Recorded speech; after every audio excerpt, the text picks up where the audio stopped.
Party ने काफी विश्वास उनके जताया।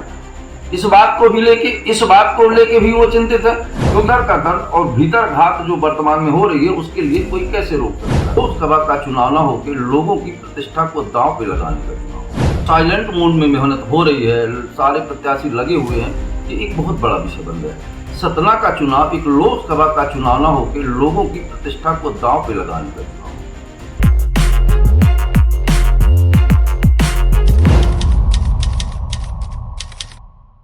तो नमस्कार, मैं उमेश गौतम, मध्य प्रदेश समाचार से। आज शाम 5 बजे से चुनाव प्रचार बंद है, सारे लाउड स्पीकर बंद है, पर अंदर गहर मंथन सारी पार्टियां पूरी ताकत के साथ लगी हुई है। अब सवाल ये है कि सतना में जितना ज्यादा मेहनत हो रही है और साइलेंट मोड में मेहनत हो रही है, सारे प्रत्याशी लगे हुए हैं, ये एक बहुत बड़ा विषय बन गया है। सतना का चुनाव एक लोकसभा का चुनाव न होकर लोगों की प्रतिष्ठा को दांव पे लगाने का चुनाव हो गया। अब आपको बता दें कि सतना में जो प्रत्याशी है, सारे प्रत्याशियों की प्रतिष्ठा दांव पे लगी हुई है। अब आपको समझाते हैं कैसे और किन किन लोगों की प्रतिष्ठा दांव पे लगी हुई। अब पहले तौर पे बात करते हैं हम गणेश सिंह पटेल की। गणेश सिंह पटेल की प्रतिष्ठा दांव में लगी है और सूत्रों की माने तो उनसे ज्यादा प्रतिष्ठा दांव में राजेंद्र शुक्ल उप मुख्यमंत्री की लगी है। राजेंद्र शुक्ला ने एक गेम खेला था कि सतना से गणेश सिंह पटेल को टिकट दिलाने के लिए उन्होंने काफी हद तक मेहनत की और प्रमोट भी किया और उन्हें टिकट भी मिल गई। उनका मानना था कि सतना से गणेश सिंह को मिलेगी तो रीवा से ब्राह्मण समाज को टिकट मिलेगी तो मेरा रीवा में ब्राह्मण समाज पर वर्चस्व कायम रहेगा, मैं सतना रीवा में ब्राह्मण समाज का जलवा कायम रख पाऊंगा और सतना में मेरे ब्राह्मण चेहरे पे गणेश सिंह पटेल को पूरा सवर्ण समाज सपोर्ट कर देगा। पर ऐसी स्थिति बनते नजर नहीं आ रही है। हालांकि राजेंद्र शुक्ल पूरी मेहनत कर रहे हैं, सारे ब्राह्मण समाज को इकट्ठा किया, होली मिलन समारोह किया, अलग अलग से ब्राह्मण नेताओं को बुला के किया और इसका असर भी पड़ा। बहुत सारे कांग्रेसी नेता, बड़े बड़े ब्राह्मण नेता भारतीय जनता पार्टी में शामिल हो गए। पर अंदर का दर्द और भीतर घात जो वर्तमान में हो रही है उसके लिए कोई कैसे रोक सकता है। वर्तमान में देखा जाए तो गणेश सिंह पटेल की प्रतिष्ठा का सबसे बड़ा सवाल है, क्योंकि अभी विगत दिनों वो विधानसभा का चुनाव हार चुके हैं। उसके बाद भी उन्हें टिकट देकर पार्टी ने काफी विश्वास उनके जताया है। इस बात को लेके भी वो चिंतित है, क्योंकि अगर इस बार उनका चुनाव उनके मन मुताबिक नहीं आता तो भविष्य की राजनीति पर भी इसका बहुत बड़ा गहरा असर पड़ेगा। इससे ये प्रतिष्ठा का चुनाव हो गया और ये महंगा चुनाव हो गया सतना का। उसके बाद दूसरे नंबर आते हैं सिद्धार्थ कुशवाहा।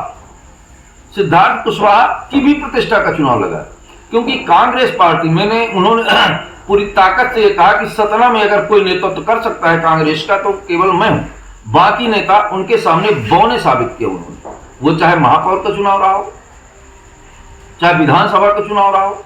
अब ये लोकसभा चुनाव, तीनों बार कांग्रेस पार्टी ने एक ही प्रत्याशी को प्रमोट किया। इससे ये साबित हुआ कि कांग्रेस पार्टी का सतना में अगर कोई बंदा है जिसे वो सोचती है कि ये जिताऊ प्रत्याशी है तो सिद्धार्थ कुशवाहा। इसी के चलते कांग्रेस के दिग्गज नेता, जिनकी समाज में और पूरे जिले में अच्छी पकड़ है, करीब करीब ये समझा जाए कि कांग्रेस के जितने बड़े और दिग्गज नेता थे सारे के सारे कांग्रेस छोड़कर भारतीय जनता पार्टी में चले गए। भारतीय जनता पार्टी में जाने के बाद भी वो अंतर्मन से पूरी तरह से खुश नहीं है, या यूं कहें कि जाने के बाद भी भारतीय जनता पार्टी का पूरी तरह से सपोर्ट नहीं कर रहे। तो स्थिति यहां भी गड़बड़ है, स्थिति वहां भी गड़बड़ है।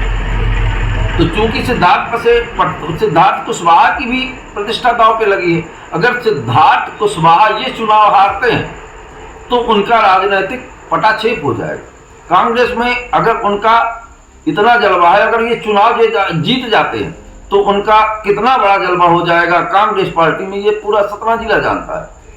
वहीं वो कई तरह से लोगों को अपनी बातों से कह रहे हैं कि अगर मैं जीत गया तो लोगों को पुनः मौका मिलेगा।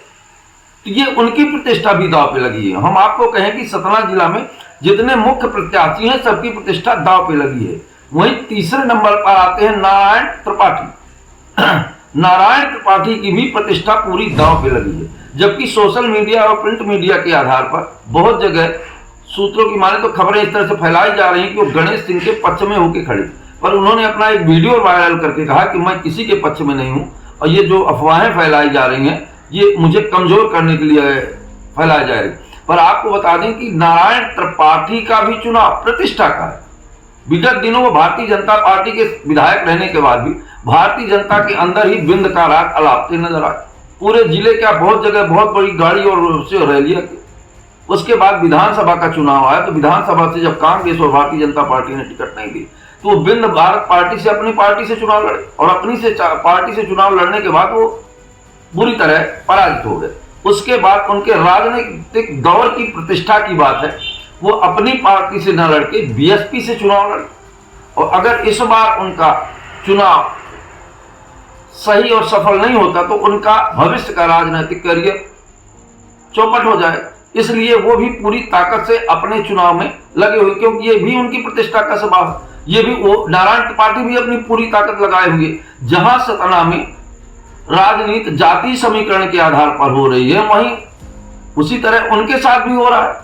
पर उनके साथ एक छोटी सी बात है, मैहर की जनता का ये कहना है कि हम अपने जिले, चूंकि मैहर अलग जिला है और सतना अलग जिला है, तो मैहर जिला के समस्त वोटरों का या नारायण त्रिपाठी का कहना है कि लोग चाहते हैं कि मैहर मेरे जिले का सांसद बने, इस बात को उन्हें लाभ मिल सकता है। वहीं और कुछ नेता हैं, ब्राह्मण समाज के नेता हैं जो राजनीति में काफी उथल पुथल कर सकते हैं। जैसे विगत दिनों सपाक्स से चुनाव लड़े हरिशंकर तिवारी, हरिशंकर भी सपाक्स से चुनाव लड़े और चुनाव हार गए, पर उनके अंदर भी जनसेवा की भावना, राजनीति, उन्होंने पूरा चुनाव भारतीय जनमोर्चा पार्टी है उससे चुनाव लड़े हैं और ब्राह्मण समाज के अंदर काफी दौड़ धूप कर रहे हैं कि उनकी भी पैठ बना दी जा सके। तो मेरे कहने का मतलब इस तरह बार का चुनाव जो तीनों प्रमुख दल है उनकी प्रतिष्ठा का सवाल है, एक की प्रतिष्ठा का नहीं, तीनों की प्रतिष्ठा का सवाल है। अगर तीनों की प्रतिष्ठा का सवाल है तो किसके सर बजेगा डंका, ये सोचने की बात है। जिसका डंका बजेगा वो डंका बजा देगा और जो डंका नहीं बजा पाएगा उसकी तो लुटिया ही डूब जाएगी। इसलिए सतना का चुनाव पूरे लोकसभा मध्य प्रदेश में सबसे अहम है। मैं उमेश गौतम, समग्र प्रदेश समाचार।